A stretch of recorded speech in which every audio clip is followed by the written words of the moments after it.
My name is Sarah, I'm 22 years old and I live in a sprawling metropolis where towering skyscrapers cast long shadows over bustling streets filled with the hum of traffic, the glow of neon signs, and the mingled scents of street food and exhaust. I have a boyfriend, Artem, who's been my partner for 3 years, my parents, my mom Anna and stepdad Peter, and 2 younger brothers, Max and Daniel, whose carefree lives feel like a stark contrast to my own. My existence is a chaotic tapestry of resilience, betrayal, and quiet victories, as if I'm the protagonist in a sprawling saga where every chapter teeters between despair and defiance. It all began in my childhood, in a dusty little town where squat houses leaned against each other like weary old friends, and the wind carried whispers of hardship down unpaved roads.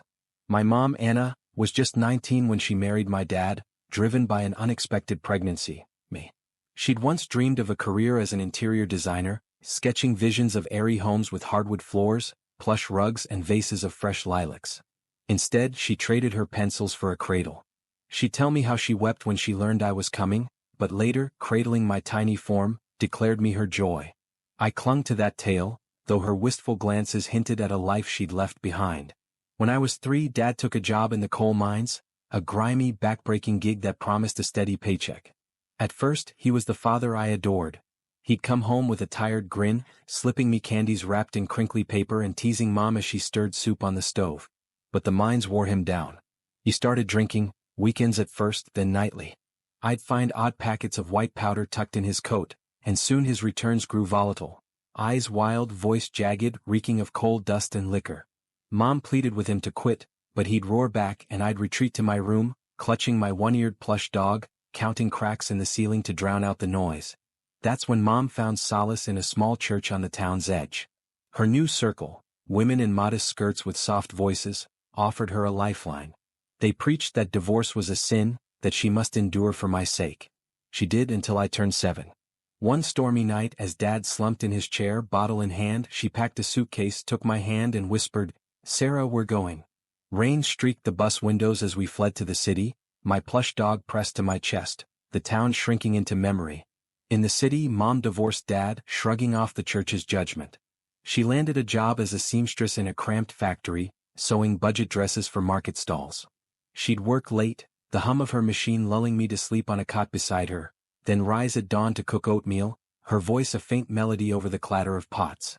Soon she joined a new church, a vibrant community where hymns rang with hope and embraces followed prayers. There she met Peter, my stepdad. They connected at home groups, cozy gatherings in parishioners' homes, where tea steamed in mismatched mugs and scripture filled the air.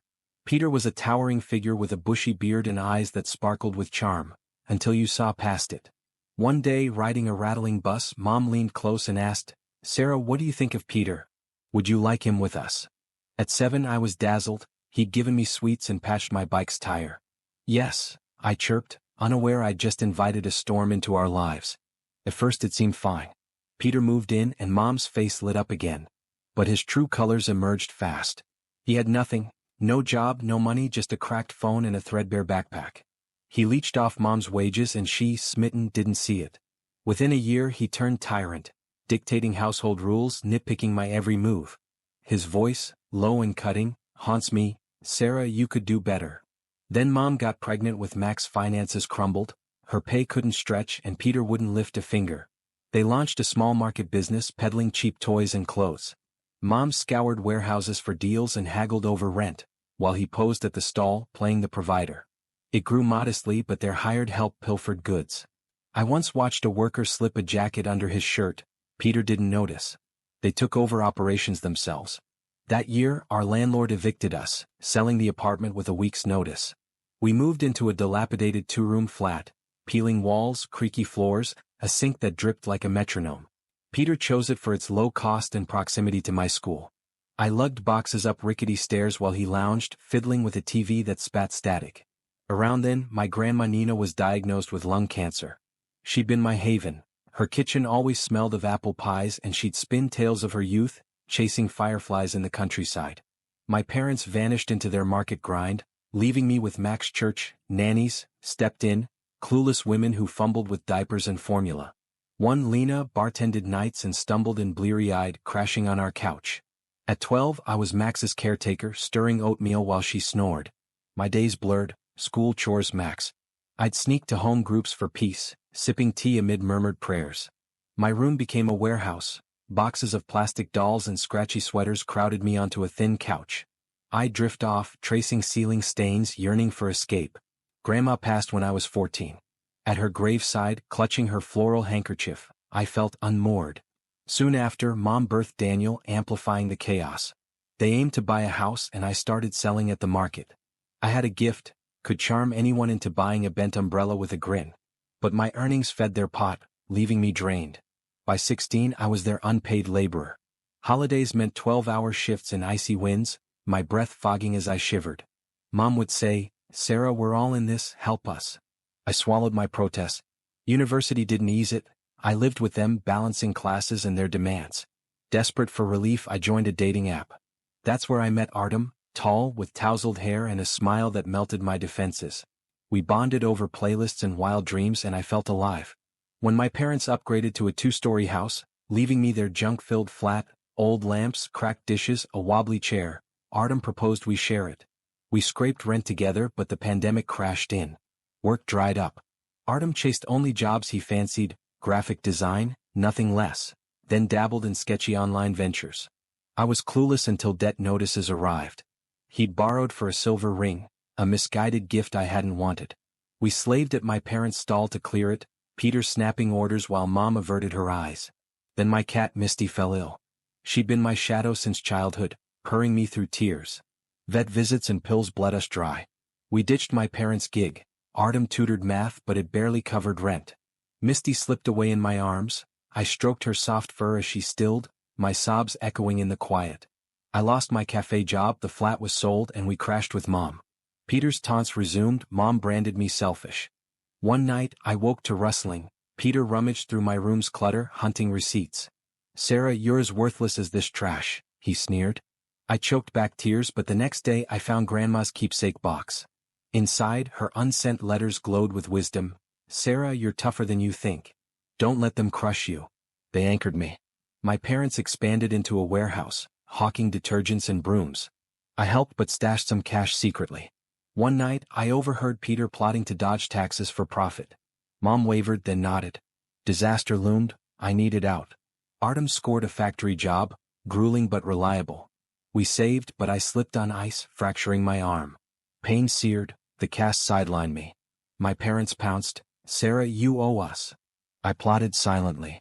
Spring brought online translation work. My lifeline. I typed through the cast, savoring my first real earnings. Artem cheered me on, but my parents demanded half for family. I refused, igniting a firestorm. Peter raged, Mom wept, and I fled to a friend's for a week. That week clarified everything. Artem and I rented a shabby studio, leaky faucets but ours. My brothers thrived. Max got a laptop and a fancy bed, Daniel a bike and a console. Me. At 19 I bought a laptop with my savings. At 20 they funded a fridge then reclaimed it. At 21 they offered braces I declined. One dusk I found a gray kitten, Luna, shivering by a dumpster. She became my spark, curling up as I worked. Peter stormed in once, demanding I return to the warehouse. I stood firm, he left fuming. Weeks later Mom called, panicked. Tax agents raided their business. Peter's scam collapsed, burying them in fines. She begged me back but I refused. Then came a twist. Sorting their leftover junk I found an old envelope, Dad's handwriting. A letter, dated years ago, apologized for his spiral and enclosed a photo of us at a fair, me on his shoulders, grinning. "I'm sober now, Sarah. I'd love to see you," it read with a number. I stared torn, could I face him? Artem urged me to try but I hesitated. Meanwhile, Artem's factory cut hours. We scrambled, my translations barely covering Luna's food and rent. One night, a friend tipped me off about a scholarship for a design course. Mom's old dream, now mine. I applied, pouring my heart into the essay.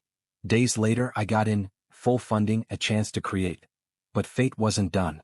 Walking Luna to the vet, I bumped into Lena, the ex-nanny, now sober and running a cafe. She recognized me, apologized for her past, and offered me a part-time gig, flexible, decent pay. I took it, balancing coffee shifts with design classes. Artem landed tutoring again and we clawed forward. Now he's my pillar, flawed but striving. I graduated with honors, work remotely, and chase design. In months we'll move somewhere new. Depression lingers, How do I endure such weight? Gazing at the city's glow, Luna purring beside me, I wonder if Grandma's strength, and maybe Dad's redemption, runs in my veins.